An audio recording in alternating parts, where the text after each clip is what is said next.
Bismillahirrahmanirrahim. Assalamualaikum warahmatullahi wabarakatuh. Alhamdulillahi rabbil alamin. Wassalatu wassalamu ala asyrafil anbiya'i wal mursalin nabiyina Muhammadin wa ala alihi wa sahbihi ajma'in. Rabbi shrah li sadri wa yassir li amri wahlul 'uqdatam min lisani yafqahu qawli. Sidang jamaah salat maghrib yang dirahmati oleh Allah Subhanahu wa taala. Alhamdulillah, kita senantiasa memulihkan puji syukur kita pada Allah Subhanahu wa taala yang senantiasa mengkondisikan dan menganugerahkan kepada kita kesempatan dan terutama memberikan kita petunjuk untuk senantiasa berada dalam suasana kebaikan. Pada malam hari ini kita akan kembali melanjutkan kajian tadabbur dan tafsir, masih dalam pembahasan surah Al-Fatihah.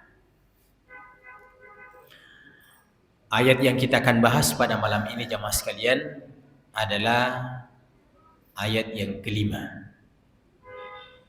Ayat Iyyaka na'budu wa iyyaka nasta'in. Kalau sebelumnya kita pernah menjelaskan bahwa Al-Quran yang 30 juz ini induknya adalah surah Al-Fatihah. Intinya dan rangkumannya adalah surah Al-Fatihah. Maka berikutnya kita ingin mengatakan bahwa induknya dan intinya surah Al-Fatihah pada ayat Iyyaka na'budu wa iyyaka nasta'in. Jadi induknya Al-Quran adalah Al-Fatihah dan intinya Al-Fatihah terletak pada ayat yang kelima ini, Iyyaka na'budu wa iyyaka nasta'in. Ulama banyak menyusun karya-karya besar. Di antaranya yang saya tahu seorang ulama yang bernama Ibnul Qayyim Al-Jauziyah yang hidup pada abad ke-7 Hijriah itu menulis dan menjelaskan satu ayat Iyyaka na'budu wa iyyaka nasta'in dan memberi judul Madarijus Salikina Baina Iyyaka na'budu wa iyyaka nasta'in. Tingkatan-tingkatan orang yang berjalan untuk sampai bertemu dengan Allah Subhanahu wa taala itu terletak pada sejauh mana ia mengamalkan Iyyaka na'budu wa iyyaka nasta'in. Buku ini alhamdulillah saya punya dalam teks bahasa Arabnya. Ya, lumayan juga tebalnya itu buku. Hanya membahas satu ayat ini. Kira-kira kalau itu terjemahkan, ya mungkin tidak kurang dari 1000 halaman kalau sudah diterjemahkan.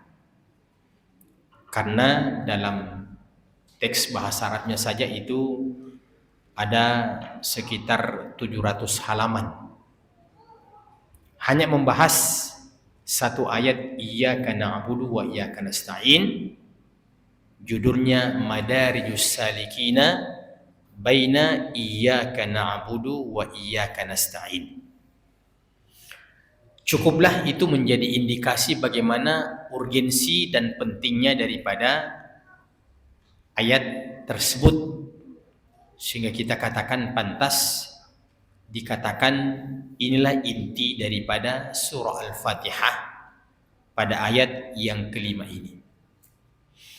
Pertama kita terjemahkan iyyaka na'budu wa iyyaka nasta'in, hanya kepadamulah kami beribadah, na'budu, wa iyyaka nasta'in, dan hanya kepadamulah kami memohon pertolongan.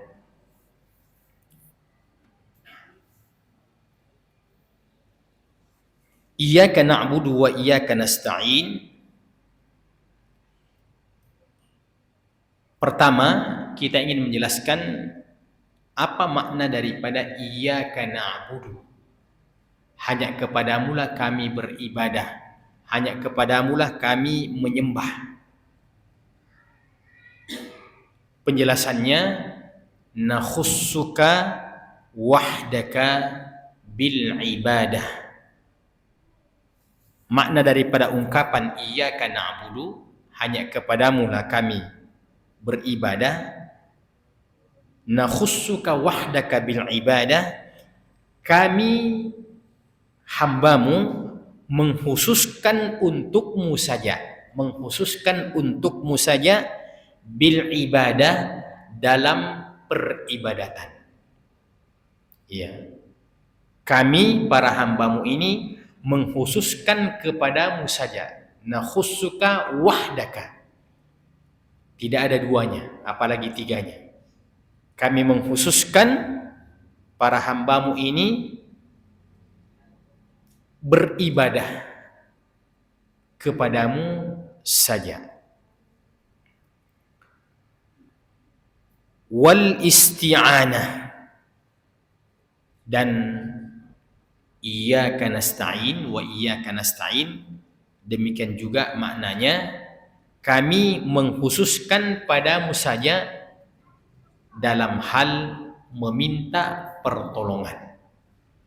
Jadi kami mengkhususkan dua hal hanya kepadamu saja ya Allah.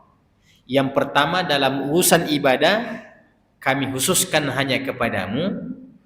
Yang kedua dalam urusan meminta pertolongan hanya kepadamu saja. Lianna taqdimal ma'muli yufidul hasr wa huwa ithbatul hukmi lil madhkuri wa nafyuhu amma adahu. Ini butuh terjemahan yang bisa lebih difahami. Jadi kata-kata iyyaka itu artinya ada kata yang digunakan untuk menekankan sesuatu, untuk mempertegas sesuatu. Iya. Yang menunjukkan itu adalah pengkhususan. Iya, butuh sedikit fokus Pak, karena belum tentu terjemahan saya juga ini lurus. Iya, artinya saya paham kalau saya sendiri, tapi apakah ketika itu dijelaskan kepada jamaah yang sampai itu bisa nyambung. Lianna taqdimal ma'muli yufidul hasr, mendahulukan kata penegasan iyyaka, hanya kepadamu, yufidul hasr, itu menunjukkan pengkhususan, wa huwa itsbatul hukmi lil madhkuri, dan itu menetapkan hukum yang disebutkannya. Iya. Saya rasa ini masih ngambang-ngambang.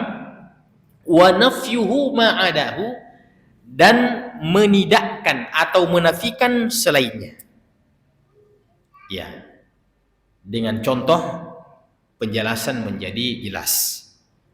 Apa makna daripada ungkapan tadi itu, penjelasan itu? Faka'annahu yaqul. Jadi tadi itu dikatakan mendahulukan kata penegasan, dan itu menunjukkan penghususan, kemudian untuk menetapkan hukum yang disebutkan, dan kemudian menafikan selainnya. Apa contohnya itu?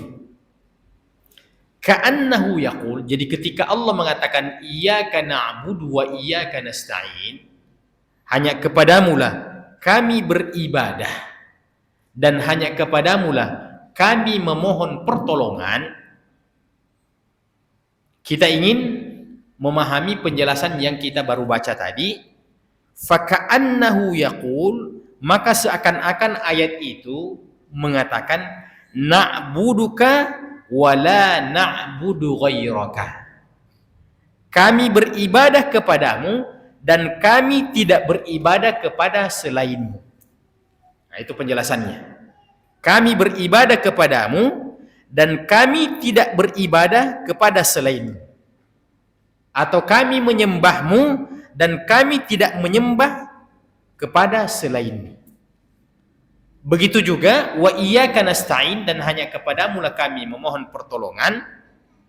Seakan-akan mengatakan wa nasta'inu bika wa la nasta'inu bi ghairika, dan kami memohon pertolongan kepadamu dan tidak memohon pertolongan kepada selainmu. Ya, jadi saya ulang, iyyaka na'budu, hanya kepadamu kami beribadah, hanya kepadamu kami menyembah. Penjelasan lainnya bisa bermakna kami menyembahmu dan tidak menyembah selainmu. Kemudian wa iyyaka nasta'in, hanya kepadamu kami memohon pertolongan, kami memohon pertolongan kepadamu dan tidak memohon pertolongan selainmu. Nah, ini sudah puncaknya tauhid, sudah puncaknya akidah, ketika kita mengatakan hanya kepadamu kami beribadah dan hanya kepadamu kami memohon pertolongan. Baik. Wa qaddamal ibadata, ya, wa qaddamal ibadata 'ala al-isti'anati min babi taqdimil 'ami 'ala al-khas. Jadi didahulukan kata-kata kami menyembahmu, kemudian menyebutkan kami memohon pertolongan padamu. Iya, andaikan ini bukan bahasa firman Allah, iya, terserah kita mengatakan kami hanya memohon pertolongan padamu dan kami hanya menyembahmu. Tidak ada masalah, kita mau dahulukan kami memohon pertolongan padamu dan kami hanya menyembahmu, atau kami hanya menyembahmu dan kami hanya memohon pertolongan padamu. Kalau dalam bahasa Indonesia itu tidak ada masalah. Terserah mau mendahulukan iyyaka na'budu kemudian wa iyyaka nasta'in, atau mau mengatakan iyyaka nasta'in wa iyyaka na'budu. Andaikan ini bahasa manusia, maka itu tidak ada masalah. Tapi didahulukannya kata-kata iyyaka na'budu, kemudian setelah itu wa iyyaka nasta'in, itu ada makna penekanannya. Bukan sembarang, ya, struktur kalimatnya begitu. Kalau dalam bahasa kita kan artinya kita tidak terlalu kritis dalam susunan kata-kata itu. Tapi karena ini Al-Quran, pasti setiap urutan kata itu memiliki makna, memiliki hikmah. Nah, di sini dikatakan ketika kita mengatakan iyyaka na'budu wa iyyaka nasta'in, itu artinya kita mendahulukan yang umum, kemudian berikutnya menyebutkan yang khusus. Kita mendahulukan penyebutan yang umum, kemudian setelah itu kita menyebutkan yang khusus. Maksudnya bagaimana? Ya, mendahulukan yang umum, kemudian berikutnya menyebutkan yang khusus. Bahwa beribadah itu adalah ungkapan yang umum. Kami hanya beribadah kepadamu. Kami hanya beribadah kepadamu. Jadi kalau kami hanya beribadah kepadamu, masuk semua. Kami hanya sholat untukmu, kami hanya puasa untukmu, kami hanya haji untukmu, kami hanya beramal untuk, pokoknya semua. Semua yang kita sebutkan itu adalah ibadah.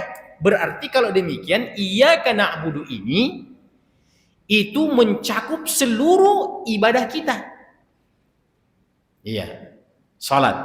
Inna salati wa nusuki wa mahyaya wa mamati lillahi rabbil alamin. Iya.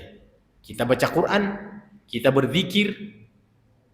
Semua hanya kepada Allah Subhanahu wa taala, dan artinya ibadah ini ternyata cakupannya luas sekali.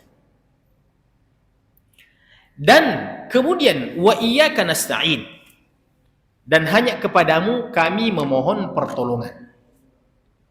Dan hanya kepadamu kami memohon pertolongan. Itu adalah bahagian daripada bentuk ibadah kepada Allah Subhanahu wa taala. Jadi kan kami hanya salat untukmu, kami hanya puasa untukmu. Termasuk di antaranya kami hanya memohon pertolongan kepadamu, memohon pertolongan kepada Allah Subhanahu wa taala saja, itu ternyata bahagian daripada cabang-cabang ibadah. Ya, jadi memohon pertolongan kepada Allah itu bahagian daripada cabang-cabang ibadah atau bahagian daripada contoh ibadah. Maka kita kalau bertanya yang mana yang umum, ibadah atau memohon pertolongan, maka jawabannya ibadah itu lebih umum dibandingkan dengan memohon pertolongan. Karena ibadah itu cakupannya luas, sementara memohon pertolongan itu adalah bahagian daripada salah satu bentuk ibadah. Bahagian daripada salah satu ibadah. Iya. Nah, selanjutnya, kenapa Allah memilih contoh khusus daripada ibadah dalam ayat ini mencontohkan yaitu persoalan memohon pertolongan? Nah, itu pertanyaannya, Pak. Kenapa Allah menyebutkan dalam ayat ini wa iyyaka nasta'in? Kan tadi kita sudah contohkan bahwa ibadah itu ya seluruh amal ibadah kita. Saya contohkan umpamanya. Kenapa Allah umpamanya tidak memilih ibadah yang lain? Umpamanya iyyaka na'budu wa iyyaka nusalli. Umpamanya. Itu kan bisa juga, Pak. Hanya kepadamu kami beribadah dan hanya kepadamu kami sholat. Jadi kami sholat ini hanya untukmu. Atau umpamanya kita cari contoh yang lain. Iyyaka na'budu wa iyyaka nasum. Hanya kepadamu kami beribadah dan hanya kepadamu, hanya untukmu kami berpuasa. Iya. Itu kan bisa semua cabang-cabangnya itu, Pak. Jadi iyyaka na'budu, kita bisa buatkan panah-panah di situ. Ya, ratusan panah-panah di situ. Nusalli, nasumu, nadzkurullaha, semua. Nah, pertanyaannya, kenapa Allah mengajarkan kepada hambanya memilih salah satu di antara cabang ibadah itu, yaitu wa iyyaka nasta'in? Nah, itu pertanyaannya, Pak. Sekarang kita jawab. Wa iyyaka nasta'in itu dikhususkan setelah wa iyyaka na'budu. Ya. Iyyaka nasta'in itu dikhususkan penyebutannya setelah iyyaka na'budu, padahal kan bisa juga masuk yang lain. Salat, puasa, zakat, haji, ya, berbuat baik kepada kedua orang tua, semua masuk. Tapi justru kenapa Allah mengkhususkan wa iyyaka nasta'in? Saya ulang-ulang ini, Pak, supaya maksudnya menjadi jelas. Sebabnya kata para ulama, memang secara umum orang beribadah kepada Allah Subhanahu wa taala. Alhamdulillah, salat, puasa, zakat, naik haji. Akan tetapi kalau kita mau melihat di lapangan, bentuk penyimpangan ibadah yang paling banyak terjadi, bentuk penyimpangan ibadah yang paling banyak terjadi, realitanya adalah dalam persoalan memohon pertolongan. Ini yang paling banyak pelanggaran yang terjadi pada orang-orang Islam, yaitu ketika sudah berkaitan dengan persoalan ibadah memohon pertolongan, ini yang paling banyak pelanggaran terjadi dibandingkan pelanggaran-pelanggaran dalam aspek ibadah-ibadah yang lain. Artinya, iyyaka na'budu, walaupun salat kita beres, walaupun puasa kita beres, semua ibadah kita beres, tapi persoalan memohon pertolongan ini yang salah, maka semua akan menjadi gugur dan batal, karena inti iyyaka na'budu di antara yang paling penting adalah wa iyyaka nasta'in. Iya. Coba kita lihat, Pak. Apa yang terjadi dalam keyakinan-keyakinan? Ya, dalam keyakinan-keyakinan sebahagian di tengah-tengah masyarakat. Iya. Iyyaka na'budu wa iyyaka nasta'in. Baik. Siapa yang menciptakan waktu? Kan Allah yang menciptakan waktu. Allah menciptakan waktu. Allah menciptakan bulan. Allah menciptakan ini hari-hari, Senin, Selasa, Rabu, Kamis, Jumat, Sabtu, Ahad. Allah yang punya itu semuanya. Ya. Allah yang punya itu semuanya. Iya.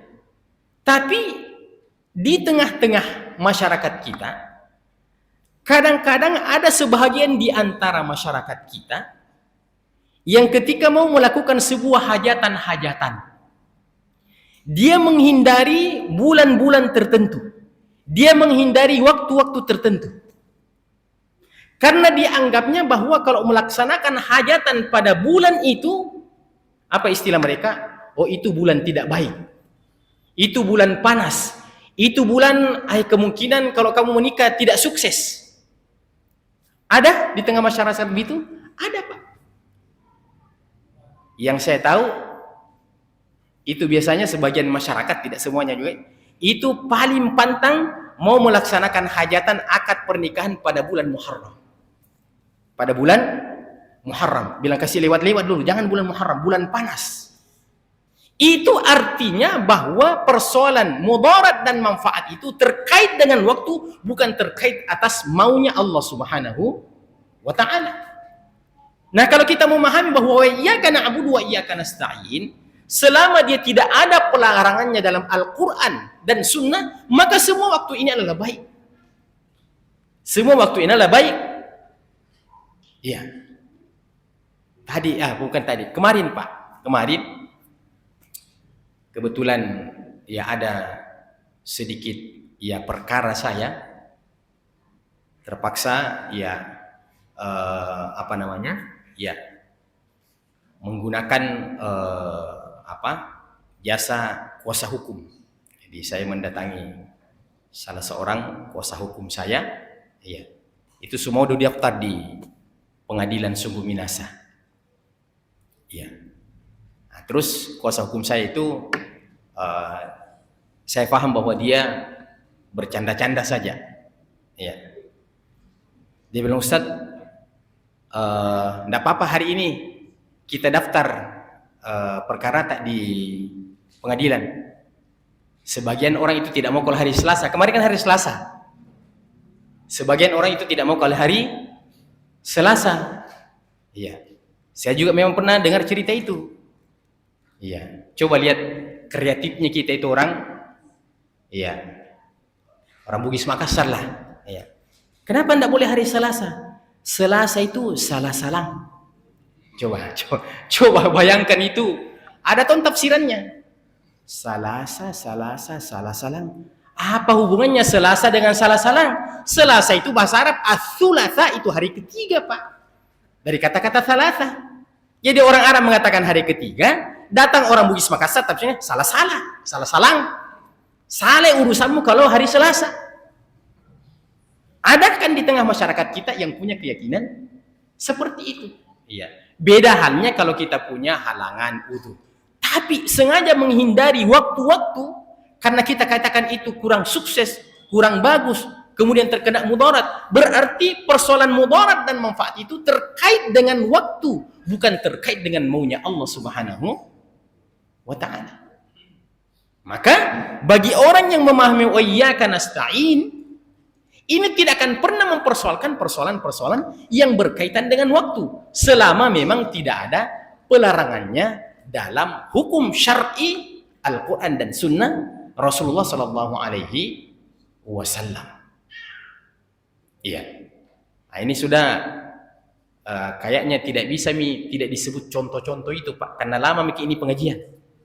Iya. Kalau selama ini memang masih saya tahan-tahan, tapi mulai ini saya beberkan sedikit demi sedikit. Iya. Dan mungkin sudah mulai mengatakan, oh ya ternyata keras ini Ustaz ini. Selama ini lembut-lembut. Karena kita sudah lama pengajian. Iya. Apa yang kita lihat dalam banyak hajatan-hajatan kadang-kadang, Pak. Iya. Biasa orang pindah rumah baru. Banyak sekali hal-hal yang berkaitan dengan ya ritual-ritual yang tidak ada kaitannya dengan agama. Iya. Ada kadang-kadang salah satu tiang rumah dibungkus dengan kain hitam atau kain putih atau apalah. Iya. Terutama rumah-rumah yang rumah kayu itu, ya. Kenapa saya paham itu? Karena saya juga ya orang dari kampung, saya tahu betul tradisinya sebagian orang-orang di kampung saya di mana-mana itu. Iya. Nah, sekarang dibungkus itu apa motivasinya? Apakah karena ingin menghindari sebuah mudarat atau ingin mendapatkan sebuah manfaat? Kalau itu dikaitkan karena takut kalau tidak melakukan itu, berarti iyyaka nasta'innya itu bermasalah. Iyyaka nasta'innya itu bermasalah. Iya. Saya tidak ingat ya satu persatu, tapi tentu di dalam masyarakat kita masing-masing kita faham itu. Iya, hampir di setiap latar belakang suku, daerah, semua ada kepercayaan itu. Maka seakan-akan ketika Allah mengatakan iyyaka na'budu wa iyyaka nasta'in, hanya kepadamu kami beribadah dan hanya kepadamu kami memohon pertolongan, bahwa insya Allah kalau engkau berjalan di atas petunjuk Allah Subhanahu wa ta'ala, tidak perlu engkau takut kepada siapa-siapa, karena Allah Subhanahu wa ta'ala yang melindungi. Allah Subhanahu wa ta'ala yang langsung turun tangan, istilah kita. Ketika Nabi Muhammad merasa takut ketika bersembunyi di Gua Thur dalam pencarian beliau, maka di antara hal yang beliau ingat adalah wa iyyaka nasta'in, dan hanya kepadamu lah kami memohon pertolongan. Apa dalilnya, Pak? Ketika Abu Bakar merasa agak ketakutan, Allah mengisahkan perkataan Nabi dalam Al-Quran, idh yaqulu li sahibihi la tahzan innallaha ma'ana. La tahzan innallaha ma'ana. Jadi Nabi menghibur Abu Bakar yang menemani dalam persembunyian itu. Allah mengatakan dan mengisahkan, la tahzan, jangan takut, jangan bersedih, jangan terlalu gelisah. Innallaha ma'ana, karena sesungguhnya Allah bersama dengan kita. Ketika Allah bersama dengan kita, berarti bukan kebersamaan yang biasa, kebersamaan yang spesial. Kita akan dikawal. Apa yang akan terjadi? Semua ini adalah ciptaan Allah Subhanahu wa ta'ala. Iya. Makanya ya, kita sedikit demi sedikit belajar zikir-zikir yang diajarkan oleh Nabi Shallallahu Alaihi Wasallam. Iya. Jadi kita ini orang Islam, Pak, banyak sekali kita punya bacaan-bacaan. Iya. Ya, istilah kita baca-baca. Iya. Jadi ada sebagian orang mengatakan, itu Ustaz tidak suka baca-baca. Siapa bilang? Jangan dulu. Ustaz itu yang paling banyak baca-bacanya. Tapi baca-baca yang bagaimana dulu? Baca-baca yang diajarkan oleh Allah dan baca-baca yang diajarkan oleh Nabi Shallallahu Alaihi Wasallam. Iya. Apa baca-baca yang paling bagus, Pak? Istilah orang kita, apa pakai-pakai yang kita paling bagus? Saya ajarkan sekarang satu zikir yang diajarkan oleh Nabi SAW, bagian daripada zikir pagi dan petang. Ya, yaitu Bismillahilladzi la yadurru ma'asmihi syai'un fil ardi wala fis sama' wa huwas sami'ul alim. Dihafal nih Pak? Sudah? Iya, yang sudah hafal sudah, ya. Tapi yang belum hafal, ya, masih perlu, ya. Apa-apa Pak, kita ulang satu kali saja, ya. Nanti cara di Google banyak sekali itu, ya. Bismillahi, ikut Pak. Bismillahi, alladzi la yadurru ma'asmihi syai'un fil ardi wala fis sama' wa huwas sami'ul alim. Iya.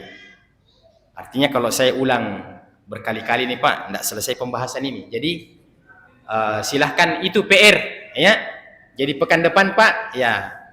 Artinya yang mau belajar siap-siap saya tanya, apa doa pakai-pakai yang lalu yang saya ajarkan itu, ya. Ya. Artinya, dengarkan artinya Pak. Pokoknya saya beberkan semuanya. Ya, Bismillahi dengan nama Allah. Ya, dengarkan. Bismillahi dengan nama Allah. Alladzi la yadurru, tidak ada yang dapat memberikan bahaya dan mudarat. Tidak ada yang dapat memberikan bahaya dan mudarat. Ya. Syai'un, sedikit pun fil ardi, di bumi, wala fis sama, dan di langit. Coba bayangkan, semua wilayah kita sudah kapling Pak. Tidak ada yang dapat memberikan mudarat, bahaya sedikit pun, baik di bumi maupun di langit. Ya, bukan cuma di daerah Aceh dan Ngoyo, semua di bumi dan di langit. Coba, bagus ini pakai-pakai Pak. Ini pakai-pakai, baca-baca yang asli nih Pak. Iya. Wa huwas sami'ul alim, dan dialah Allah yang maha mendengar dan maha mengetahui. Kenapa ada dua nama Allah yang ikut di situ, wa huwas sami'ul alim, yang maha mendengar dan maha mengetahui? Bahwa kalau ada sesuatu yang kamu takutkan, maka tidak usah khawatir, karena Allah maha mendengar itu kalau berkaitan dengan hal yang perlu untuk didengar. Berapapun jaraknya, Allah dengar itu, kejadian itu. Wa huwas sami'ul alim, dan dia juga yang maha mengetahui. Iya. Apakah ketika terjadi pengepungan rencana pembunuhan Nabi Shallallahu Alaihi Wasallam, ketika beliau dalam proses hijrah menuju ke Madinah dan singgah di Gua Thur itu, iya, ketika ia masuk bersembunyi di situ, Allah dengar dan Allah tahu, Allah melihat, Allah mengetahui persis di mana posisinya Muhammad, di mana posisinya musuh-musuh itu. Allah maha mendengar dan Allah maha tahu. Iya, sudah sering saya sampaikan di sini. Untuk menjaga orang yang paling dicintainya itu, karena Allah maha mendengar, Allah maha mengetahui, Allah maha melihat. Ya. Kan Nabi juga sudah mengatakan, jangan takut, Allah bersama dengan kita. Maka Allah buktikan, karena engkau bertawakal hanya kepadaku Muhammad, maka aku akan buktikan bahwa aku akan memberikan perlindungan yang sempurna kepada orang yang meminta pertolongan kepadaku. Maka apa yang Allah lakukan untuk melindungi Nabi Sallallahu Alaihi Wasallam? tidak perlu Allah mengirim seorang malaikat untuk melindungi Nabi Shallallahu Alaihi Wasallam. Karena kekuatan seorang malaikat sangat tidak seimbang kalau hanya menghadapi kekuatan manusia. Itu tidak seimbang, Pak. Tidak perlu. Terlalu over namanya itu. Ya. Hanya sebuah kejahatan kecil di sebuah lorong-lorong, diturunkan satu kompi.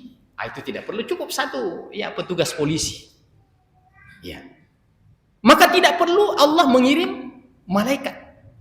Tidak perlu Allah mengutus seekor binatang buas, harimau, singa yang menerkam orang-orang tersebut. Tidak perlu. Tidak perlu Allah mengirim ular-ular untuk mematuk daripada orang-orang yang ingin mengganggu Nabi sallallahu alaihi wasallam. Hanya Allah ingin memperlihatkan kemahakuasaannya bahwa innama amru idza arada syai'an an yaqula lahu kun fayakun. Kalau Allah yang menginginkan menggunakan wasilah apapun, kalau Allah menginginkan itu akan mujarab. Apa Pak yang kita tahu yang Allah kirim ketika ingin melindungi nabinya? Apa yang kita tahu dalam sejarah? Allah mengirim seekor laba-laba. Ya. Bukan juga kalajengking, Pak, laba-laba. Maunya itu kalajengking supaya menggigit-gigit sedikit. Ini laba-laba, Pak. Yang tidak ada bisanya itu laba-laba, Pak. Iya. Tapi hanya Allah ingin membuktikan bahwa kalau Allah ingin sesuatu, tidak perlu dengan cara-cara yang ekstrim. Dengan cara yang biasa pun kalau Allah bisa menyelamatkan. Maka pada akhirnya laba-laba yang disuruh itu, dia tiba-tiba membuat sarang di depannya, mulut gua itu, yang memenuhi daripada mulut gua tersebut. Begitu selesai tugasnya laba-laba, datanglah orang yang mencari Nabi sallallahu alaihi wasallam, di mana Muhammad, di mana Muhammad. Begitu sampai di mulut gua, ada dalam pikiran mereka kemungkinan ada di dalam. Di saat itulah ketika Abu Bakar menunduk melihat ke bawah, dia sudah melihat orang-orang yang mencari Nabi itu, kuda-kuda mereka itu sudah ada di depan gua Sur pada saat itu. Maka disitulah Abu Bakar menangis dan Nabi menenangkan, la tahzan innallaha ma'ana, jangan terlalu takut, Allah bersama dengan kita. Maka apa yang terjadi jamaah sekalian? Siapa yang memberikan cara berpikir yang seperti orang yang mencari Nabi Muhammad itu? Mereka mengatakan ada tidak ada, tidak ada. Akhirnya keputusan tidak ada. Apa yang membiarkan pemikiran mereka? Karena kalau seandainya ada, pastilah sarang laba-laba ini akan runtuh karena mesti kita masuk. Ya. Dia tidak tahu bahwa masuk dulu orangnya baru ditutup. Dia tidak analisa itu. Ya, mungkin di saat orang itu sudah datang untuk mendekati gua itu, mungkin kasihan laba-laba ini diperintahkan oleh Allah cepat. Sudah dekat. Ya. Jadi istilahnya ini kayak proyek dadakan, cepat selesaikan. Ini sudah ada pengawas mau datang lihat itu. Ya. Sama kisahnya di mana itu baru-baru di Lampung, di mana ya? Ya, di Lampung yang viral itu kan. Pak gubernurnya kasihan terseok-seok karena dia buat aspal. Ternyata bukan di situ lewatnya Pak Presiden, lewat jalan. Kelihatan. Siapa yang membuat seperti itu? Adalah Allah Subhanahu wa taala. Adalah Allah Subhanahu wa taala. Kalau kita pada hari ini umpamanya mengatakan bagaimana ini? Kita akan dijajah oleh oligarki, kita bagaimana? Itu kan yang ada dalam pemikiran kita. Tapi bagi Allah Subhanahu wa taala, yang terpenting kita ini adalah apakah kita sudah mengamalkan wa iyyaka nasta'in? Itu jadi masalahnya. Kalau Allah sudah mengatakan kalau kamu wa iyyaka nasta'in, maka pasti aku akan memberikan pertolongan kepadamu dari arah yang tidak disangka-sangka. Jadi Allah memberikan kadang-kadang jalan keluar itu dari arah yang tidak disangka-sangka, Pak. Iya.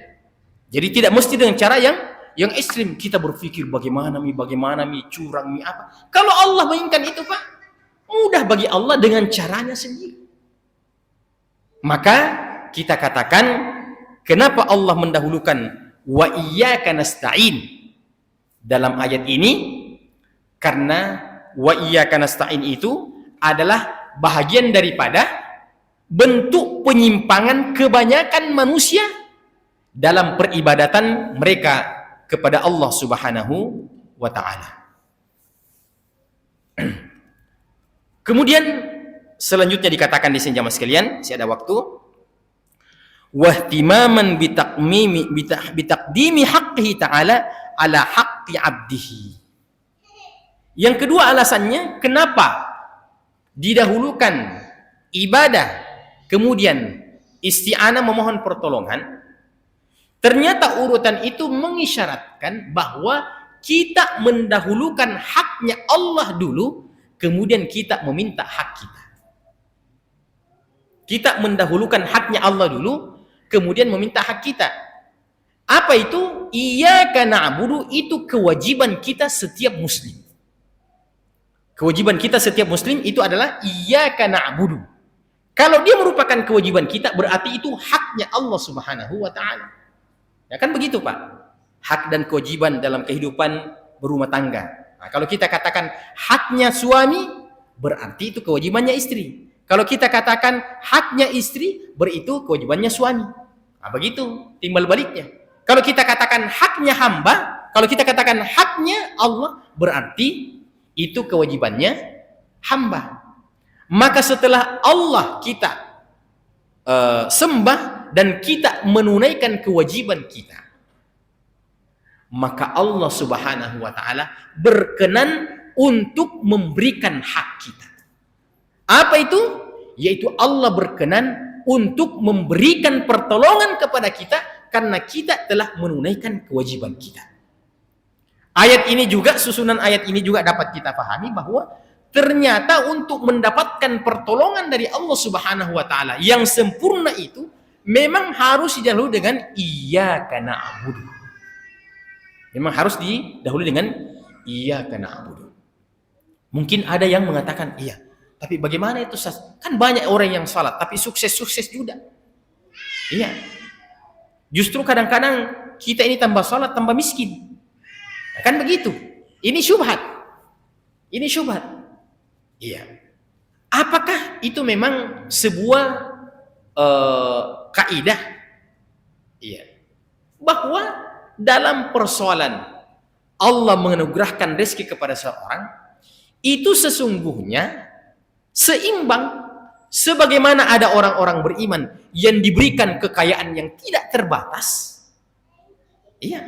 Banyak orang-orang yang diberikan rezeki yang tidak terbatas. Iya. Maka itu juga bisa dialami oleh siapa saja. Tergantung siapa kita ini dalam mengelola kehidupan ini. Jadi Allah Subhanahu wa ta'ala memberlakukan hukum alam, yaitu hukum kausalitas. Bahwa walaupun Anda orang beriman dalam urusan rezeki, tapi Anda malas, Allah bisa tidak kasih. Ya, saya ini orang beriman, rajin ke sholat, rajin ke puasa. Ya. Tapi tinggal di rumah. Ya. Maka Allah memberlakukan hukum alam itu. Walaupun dia orang tidak beriman, tapi dia melewati yang namanya sunnah kauniyah, memang tidak sholat, tapi dia rajin bekerja, maka Allah bisa kasih itu. Tapi dalam kaitannya dengan ibadah, hanya Allah memberikan kepada orang-orang pilihannya, yaitu orang-orang yang bertakwa. Kemudian selanjutnya jamaah sekalian, apa itu ibadah? Apa itu ibadah? Ya, kita kan beribadah, ibadah, menyembah. Apa itu ibadah? Al-ibadatu ismun jami'un likulli ma yuhibbuhu Allah wa yardahu minal a'mali wal aqwali adh-dhahirati wal batinah. Dengarkan definisi tentang ibadah yang disebutkan oleh para ulama. Ismun jami'un likulli ma yuhibbuhu Allah. Sebuah nama dan istilah yang mencakup, yang merangkum apa saja yang dicintai oleh Allah Subhanahu wa ta'ala. Maksudnya dicintai itu yang memang pertama, kalau ada ayatnya dan hadisnya mengatakan Allah suka dan Allah cinta, itu sudah pasti ibadah. Apa contohnya? Innallaha yuhibbut tawwabina wa yuhibbul mutatahhirin. Allah mencintai orang-orang yang suka bertaubat dan orang-orang yang suka bersuci. Berarti ketika kita bertaubat, ya Allah, Engkaulah yang Maha Pengampun, ampuni saya. Berarti Allah suka itu kalau kita memohon ampun. Allah suka kalau kita beristighfar. Wa yuhibbul mutatahhirin, dan suka orang-orang yang membersihkan dirinya. Jadi inilah bentuk kebersihan yang sempurna. Sempurna dari sisi lahiriah, karena yang dimaksud al-mutatahhir adalah mensucikan lahiriah. Mandikah, berwudukah, membersihkan lingkungankah, membersihkan gotkah, itu masuk semuanya dalam kategori Allah mencintai orang yang suka bersih secara lahiriah. At-tawwabin itu bersih secara batin. Maka at-tawwabin wal mutatahhirin itu adalah kesucian secara batin berkaitan dengan hati taubat dan kesucian secara lahiriah. Maka jangan kita ini suka beristighfar tapi kita rantasa. Ya, itu tidak ketemu. Jangan kita mengatakan yang penting hati kita bersih. Ya. Tapi lingkungan kita rantasa, tidak suka. Ya. Kita beristighfar, ya, kita mohon ampun kepada Allah. Tapi kita masuk masjid, ya, ada orang bawa tisu sembarang, saya dibuang tisunya. Ya, habis buang ingus dia buang saya tisunya. Allah tidak suka itu. Yang Allah suka, jaga kebersihan itu. Berarti itu adalah ibadah.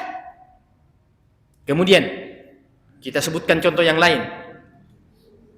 Ibadah adalah diantaranya memasukkan rasa kegembiraan di hati saudara-saudara kita yang mungkin dia sedih. Itu ibadah, Pak. Memasukkan rasa kegembiraan ke dalam diri saudara-saudara kita yang bersedih. Kita dengar, oh baru-baru kena musibah atau mungkin kematian. Ya, kita takziah. Takziah itu paling minimal kita hubungi, kita japri. Ya, sabar Ki, Pak. Ya, memang seperti itulah. Kita juga ini akan menyusul, Pak. Ya, apa boleh buat? Serahkan kepada Allah. Itu sudah takziah. Dan itu bagian daripada memasukkan dan menghibur saudara kita. Ya. Bahkan sekedar kita berbasa-basi.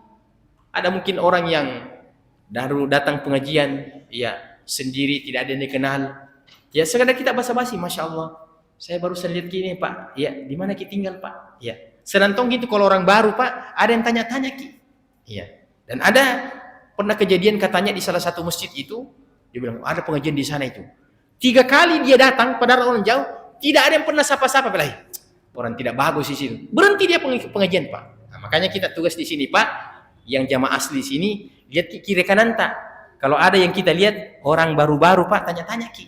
Ya, dari mana Ki? Supaya tambah ramai kita punya pengajian ini. Iya. Begitu Pak, caranya. Iya. Kalau perlu habis pengajian bilang, ayo Pak, ini kebetulan ada warung-warung sederhana, ayo kita traktir Ki. Bagus itu. Iya. Ramai itu, iya. Pertemuan berikutnya kalau ya kita lakukan itu. Saya rasa ya kita sampai di sini dulu Pak, ya. Jadi kita sampai pada definisi ibadah, kita akan lanjutkan pada pertemuan yang akan datang karena sudah masuk waktu.